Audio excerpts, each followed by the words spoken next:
मैं दो गुजारिशात Federal law minister जनाब आज़म वज़ीर तारड़ साहब को बुलाने से पहले करूँगा कि उनके साथ मेरा अदालत में ताल्लुक़ बहुत पुराना है। हम मुख्तलिफ़ केसेस में पेश होते रहे, लेकिन बार में आने के बाद मेरी उनसे पहले बेतकल्लुफ़ी थी और छोटे भाइयों की तरह मैं उनके साथ बात करता था। तो जब मैं सदर बना तो आपके हकूक़ के लिए मैं उनसे कई दफ़ा सख्त बातें करता था, अभी भी करता हूँ। तो चूँकि वो बड़े भाई हैं तो बड़े प्यार से मुझे कहते थे पंजाबी में आगे से, ओ कैसर तू मेरा वीर नहीं, ओ तू मेरा भरा नहीं। मैं उसी दावे के साथ, उसी हक के साथ तारड़ साहब से ये रिक्वेस्ट करूँगा कि सुप्रीम कोर्ट बार एसोसिएशन के जो मेंबरान हैं, हमारे बड़े हैं, हमारे मुअज़्ज़ज़ हैं, उनको वाकई एक हाउसिंग सोसाइटी की बहुत ज़रूरत है। यकीन करें उतनी ही ज़रूरत इस्लामाबाद बार एसोसिएशन के मेंबरान को। मैं दावत देता हूँ अपने प्यारे बड़े भाई जनाब आज़म वज़ीर तारड़ साहब का कि वो तशरीफ़ लाएं।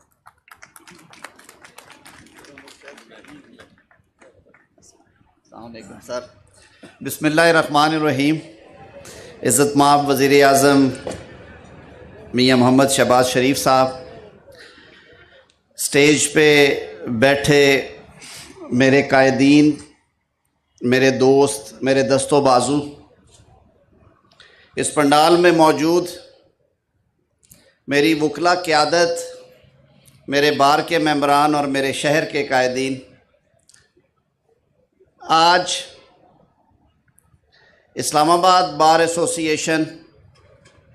इस्लामाबाद बार काउंसिल और Islamabad high court bar association का ये अज़ीमुश्शान इकट्ठ देखकर मैं ना सिर्फ खुश हूँ, नाज़ा हूँ, बल्कि अल्लाह ताला के हुज़ूर शुक्रगुज़ार भी हूँ कि आपकी क़यादत ने मेरे बड़े भाइयों जनाब सैयद कल्बे हसन साहब और हमारे ग्रुप के कायद मियाँ साहब, मेरे कायद मियाँ नवाज शरीफ साहब और आप हैं, लेकिन मेरे काले कोट वाले कायद ये पीछे बैठे हैं जी, एहसन भून और कल्बे हसन साहब।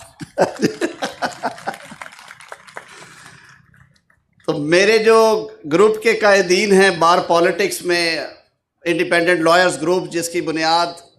मरहूमा अस्मा जहांगीर साहिबा ने रखी थी, उन्होंने वज़ीर आज़म पाकिस्तान को मेरी और राना सनाउल्लाह साहब की मौजूदगी में मुबारकबाद पेश की।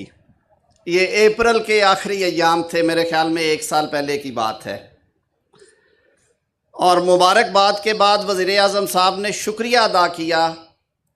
वकला क़यादत का कि उन्होंने जिस इस्तकामत के साथ जमहूरी डिक्टेटरशिप का सामना करते हुए वोट ऑफ नो कॉन्फिडेंस की प्रोसीडिंग्स और असम्बली की तहलील के मुकदमात में पाकिस्तान की जमहूरी ताकतों का साथ दिया, वो बिलाशुबा एक मुश्किल मरहला था जिसमें पाकिस्तान की सियासी जमातें वकला क़यादत की मोहब्बत और तावन की वजह से कामयाब हुई, और बिलाशुबा वो क्रेडिट पाकिस्तान के वकला को जाता है कि पाकिस्तान में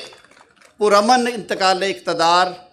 आइन के आर्टिकल 95 के तहत हुआ और स्मूथ ट्रांजिशन हुई। उसके बाद जो हुआ उस पर मैं और राना सनाउल्लाह साहब बाद में बात करेंगे किसी और मौके पे। राना साहब ने कह दिया वक्त कम है, मैं वक्त ज़्यादा नहीं लूँगा। मैं सिर्फ इस तसल्ली और सुकून के साथ अपने भाइयों और बहनों के पास आया हूँ कि मेरी हुकूमत, मेरे वज़ीर आज़म मियाँ मोहम्मद शहबाज शरीफ साहब की क़यादत में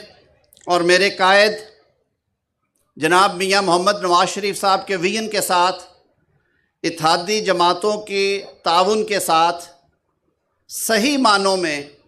वकला दोस्त हुकूमत है। वकला दोस्त हुकूमत इस तरह कि तारीख़ में पहली बार 2022 के बजट में वज़ीर आज़म शहबाज शरीफ साहब ने बार एसोसिएशंस और बार काउंसिल्स के लिए ग्रांट इन एड को बजट का हिस्सा बनवाया और एक मुनासिब रकम 50 करोड़ रुपए की रकम उसके लिए मुख्तस की और मुझे हुक्म दिया कि इसकी डिस्ट्रीब्यूशन अक्रॉस द बोर्ड होगी। और अल्लाह ताला की मेहरबानी से उसमें हमने कुछ सप्लीमेंट्री ग्रांट का और इजाफा करके पेशावर से लेके कराची तक, गवादर से लेके दरा आदम खैल तक, हर जगह पे जहाँ पे बार एसोसिएशंस हैं, कोई दोस्त ये नहीं कह सकता कि वो हम तक पहुँचे और उन्हें उनका हिस्सा वहाँ तक नहीं गया। इसी हुकूमत ने सुप्रीम कोर्ट बार एसोसिएशन के वकला की 7 अरब से ज़ायद की जो रकम डूबी पड़ी थी हाउसिंग प्रोजेक्ट में, मेरी बहन शीरी इमरान बैठी है कल्बे हसन साहब की क़यादत में, इन्होंने बड़ी मेहनत की।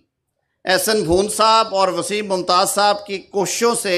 अल्लाह ताला ने हमें उसमें भी सुरखरू किया और जनाब वज़ीर आज़म आपने अपने हाथों से जो अलॉटमेंट है प्लॉट्स की वो की। Lawyers protection and welfare act जो पिछले कई सालों से खटाई में पड़ा था, हर हुकूमत वादा करती थी, हर दफ़ा नारे लगाए जाते थे इलेक्शंस में कि ये दिया जाएगा। अल्लाह ताला की मेहरबानी से आप सब ने देखा कि पिछले हफ्ते दोनों ऐवानों में पास होने के बाद सदर मुमलिकत ने उस पर दस्तखत कर दिए। अल्लाह करे कि सदर मुमलिकत साहब हर अच्छे कानून पे फ़ौरन दस्तखत कर दिया करें। और आज lawyers welfare and protection act जो है वो राइज है मुल्की कानून, जिसमें सेलिएंट फीचर्स में आपकी हेल्थ फैसिलिटीज़ हैं। 2 करोड़ से ऊपर की कंपनीज़ को पाबंद किया गया है कि वो लीगल एडवाइज़र्स को करें। 3 से ज़्यादा कंपनियां एक शख्स को लीगल एडवाइजरीज नहीं देंगी ताकि काम की तकसीम जो है वो यकसानियत से हो। काम के दौरान खुदा न खास्ता किसी वकील भाई बहन की शहादत होती है तो उसे ग्रेड 18 के गेस्टेड ऑफिसर का जो शोदा पैकेज है वो दिया जाता है। आपने कहा फाइनेंशियल इंस्टीट्यूशंस, उसका भी ध्यान किया गया और उसके बाद उसमें 16 शिक्के हैं जो यकीनन आपने देख चुके हैं। मैं शुक्रगुजार हूँ इस्लामाबाद बार काउंसिल की क़यादत का और पाकिस्तान बार काउंसिल की क़यादत का, जिन्होंने मुल्क में जारी एक आइनी और कानूनी जो बहरानी कैफियत है उसमें एक जुर्रतमंदाना स्टैंड लिया और उन्होंने सुप्रीम कोर्ट के बेंच के सामने पेश होके उन्हें एक साहिब मशवरा दिया कि चीफ़ जस्टिस साहब, आपके घर में तकसीम है, आपके इदारे से इख्तलाफी आवाज़ें आ रही हैं, सीनियर जजेस जो हैं उनको इम्पॉर्टेंट केसेस के बेंचेस से अलग रखा जाता है और मुल्क का इस वक्त जो सबसे अहम आइनी मुकदमा है पंजाब और खैबर पख्तूनख्वा में इलेक्शंस के इनेकाद का, कि वो अलग अलग होंगे या पूरे मुल्क में यकमुश्त होने चाहिए, जो कि आइन के आर्टिकल्स की मंशा है और जो हमारी कॉन्स्टिट्यूशनल स्कीम है। मैं आपका शुक्रिया अदा करता हूँ कि आपने एक कलमा हक अदालत के सामने कहा और आपने उनसे दरख्वास्त की कि आप इस पर फुल कोर्ट बिठाएं ताकि इसके मसले का हल हो सके। मैं ये बात अफसोस से कहूँगा कि ऐसे मौक़े आते हैं जब घर के सरबराह को और घर के बड़े को ये सोचना चाहिए कि इदारे की सोच इज्तिमाई सोच होती है और अदारे में जब फ़ैसलों के ज़रिए वन मैन शो की बातें हों तो ये बहुत बड़ा लम्हा फ़िक्रिया होता है। मैं आज भी ये तवक्को रखता हूँ कि जो हो चुका सो हो चुका। जो बात सियासी क़यादत ने की है, जो बात बार की लीडरशिप ने की है, जो कि बिलाशुबा तौर पे लाजमी जुज़्व है अदालती निज़ाम का, कि आज भी अभी हालात इतने ख़राब नहीं हुए। इन सारे मामलात को आप एक लार्जर बेंच में लेके जाएं,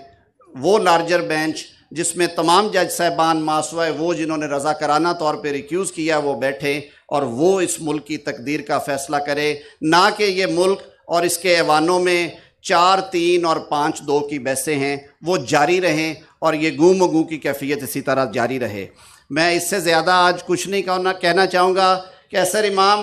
पहले भी आप लोगों ने जो कहा है उसकी तामील हुई है। जो बात आज आपने की है, मैं और राना सनाउल्लाह साहब आपके साथ बैठेंगे इंशाअल्लाह उल अज़ीज़, उसमें से भी आसानियाँ होंगी, अल्लाह ताला रास्ता निकालेगा। आपका अनाउंस उस दिन करेंगे जब हम वो करने की पोजीशन में हुए, क्योंकि मेरी हुकूमत कायदे मोहतरम मियाँ मोहम्मद शहबाज शरीफ की क़यादत में अमली खिदमत पे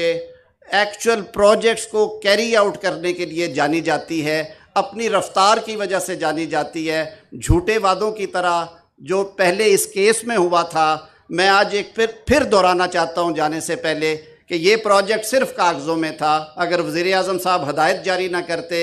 और अलीम अब्बासी साहब और कल्बे हसन साहब और भून साहब उस वक्त मुझे हर हफ्ते ये ना कहते कि राना साहब के साथ उनके पास चलें और ये प्रोजेक्ट जो है वो होना चाहिए, तो शायद ये ख्वाब आज शर्मिंदा ताबीर ना होता। मैं अपनी हुकूमत का और वज़ीर आज़म का भी शुक्रगुज़ार हूँ कि आपने हमारे हर वादे को वफ़ा किया है। हमारे आपसे रिश्ते बड़े मज़बूत हैं और ये इंशाअल्लाह उल अज़ीज़ मोहब्बतों के, रफ़ाक़तों के रिश्ते इसी तरह कायम रहेंगे। बहुत बहुत शुक्रिया।